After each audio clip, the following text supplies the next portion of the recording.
alguien que nos haga el trabajo. Ya en la antigua Grecia nos imaginábamos pues, el típico coloso, ¿no? Que era un ser inteligente que de repente pues, cobraba vida gracias a una especie de magia y que era capaz de hacernos el trabajo. Entonces, la idea de construir una inteligencia que no sea solamente la humana siempre ha existido en nosotros, pero realmente no empezó hasta el 1950. Ahí es cuando empieza la historia de la inteligencia artificial. Entonces ahí teníamos un señor llamado Alan Turing, que quizá lo conocerás porque ayudó en la Segunda Guerra Mundial, descifrando el código de comunicación del imperio, bueno, del ejército alemán. Entonces, en ese caso, Alan Turing construyó el primer ordenador moderno, una máquina capaz de procesar información.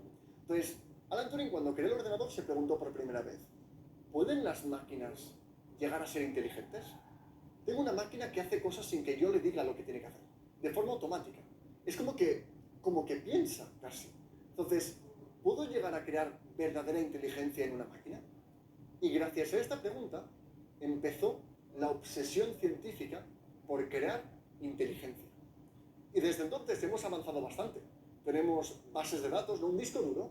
Un disco duro es un material físico que es una copia de la memoria. Hemos conseguido convertir en algo real, algo que parecía que solamente era una capacidad del ser humano o de los animales, ¿no? Entonces, los científicos poco a poco han ido construyendo esta inteligencia.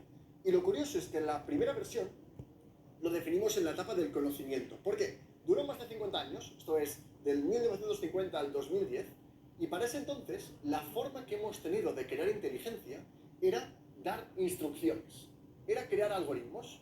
Entonces hemos tenido máquinas inteligentes, pero solamente de cosas muy concretas. Por ejemplo, el máximo exponente es Deep Blue. Deep Blue fue una máquina creada por IBM que era capaz de jugar ajedrez. Y no solamente jugar, era capaz de vencer al campeón del mundo en ajedrez de aquel entonces. ¿Y cómo funcionaba? Pues muy simple. Tú tenías una máquina, le ponías un programa. ¿Qué había en este programa? Pues las normas, cómo se juega el ajedrez, qué puedes hacer, qué no puedes hacer. Y cuando tú le dabas todas las normas y le dabas instrucciones de cómo comportarse en cada momento, como la máquina tiene mucha más capacidad de cálculo que el cerebro humano, pues entonces conseguíamos máquinas como Deep Blue, que era capaz de vencer al campeón de ajedrez. Entonces, os voy a preguntar si se entiende, pero básicamente la primera era de inteligencia artificial, era que los científicos daban las instrucciones concretas a las máquinas. La máquina no pensaba, simplemente cumplía órdenes. ¿De acuerdo? ¿Se entiende esta primera etapa? Aquí es donde todo esto fue así hasta esto claro, ¿no? Entonces aquí es muy simple. Yo quiero crear inteligencia, pues le voy a decir a la máquina qué tiene que hacer en cada momento para conseguir que actúe de forma automática. Y está muy bien, porque conseguimos avances muy significativos, extraordinarios. Como por ejemplo que una máquina ganara el ajedrez, que parece una tontería, pero siempre se ha considerado el ajedrez como una medida de inteligencia para el ser humano, ¿no? Entonces fue un momento importante. Pero hay un problema. El problema es que no piensa, cumple órdenes. Por tanto, si yo quiero enseñarle a esta máquina algo que no se puede traducir a normas, tengo un problema. Y te lo pondré con un ejemplo muy simple. Imagina que le quieres enseñar a esta máquina con normas qué es un gato. Dirás, ¿qué? ¿Qué es un gato? Sí, sí. ¿Qué es un gato?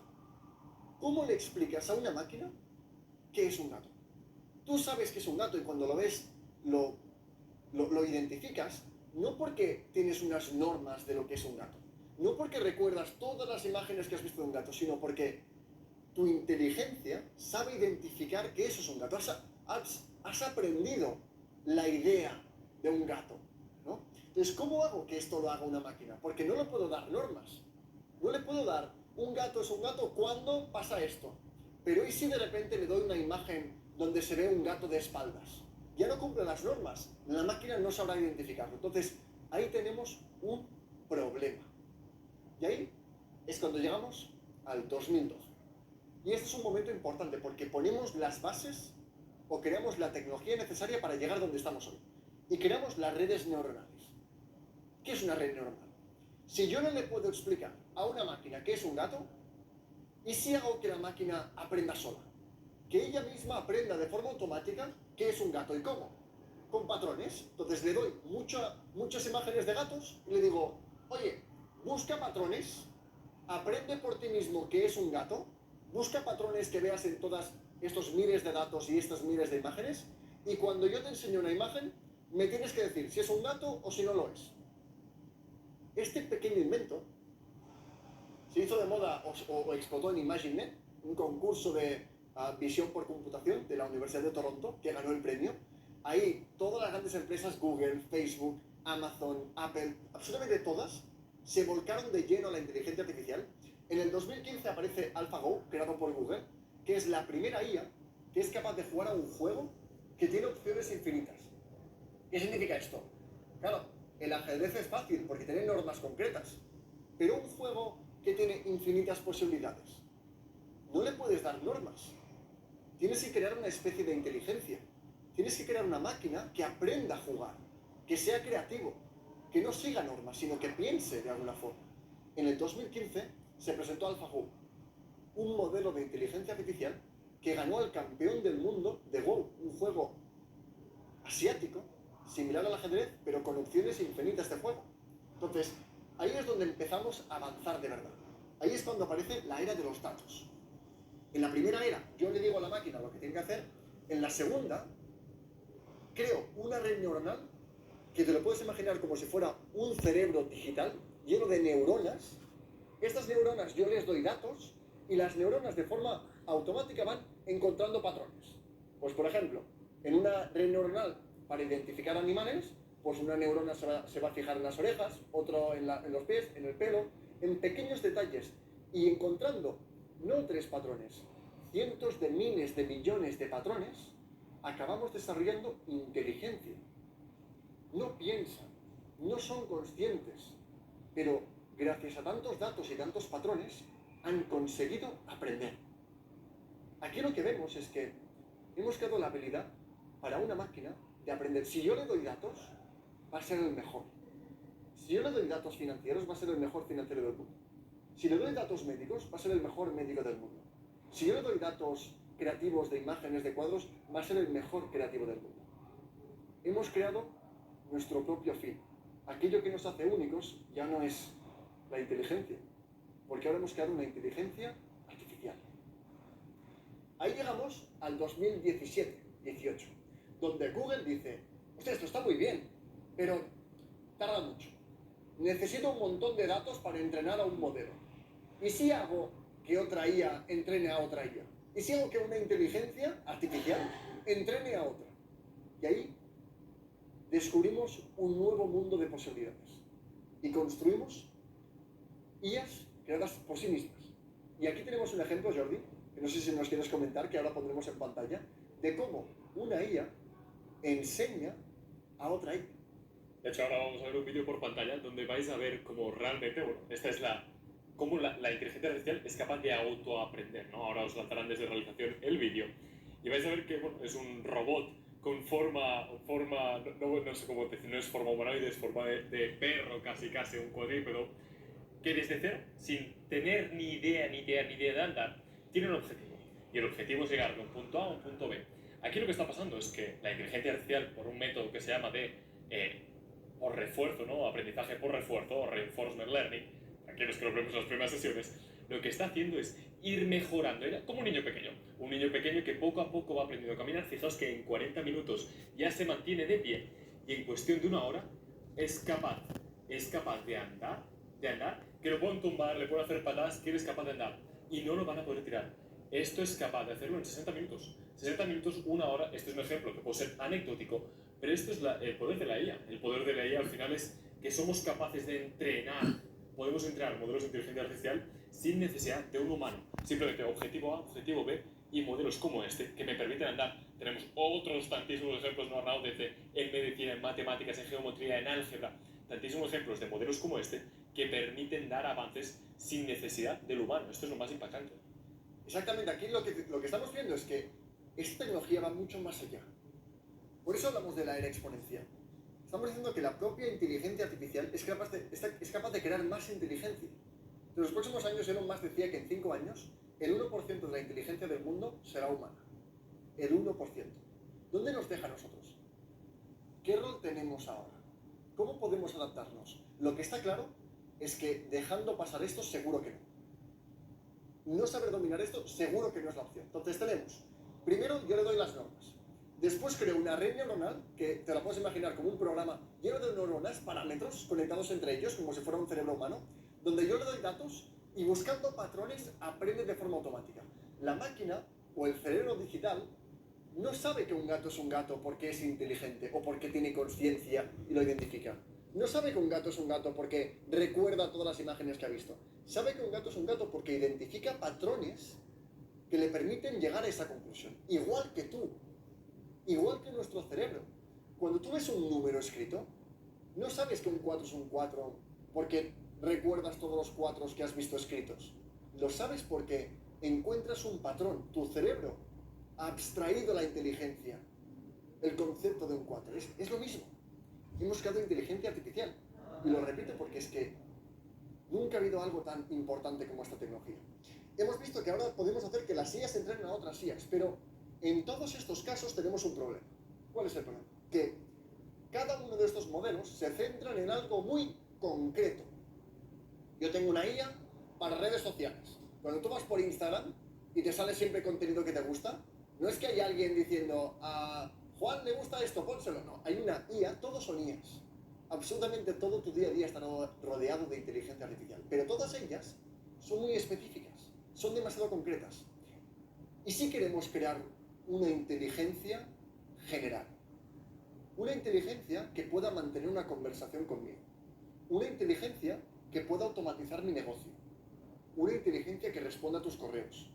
Una inteligencia que sea capaz de conocer todo sobre un negocio y atender ventas de clientes. Algo que tú puedes ofrecer como servicio. ¿Cómo podemos crear una inteligencia que me permita crear imágenes, vídeos, películas?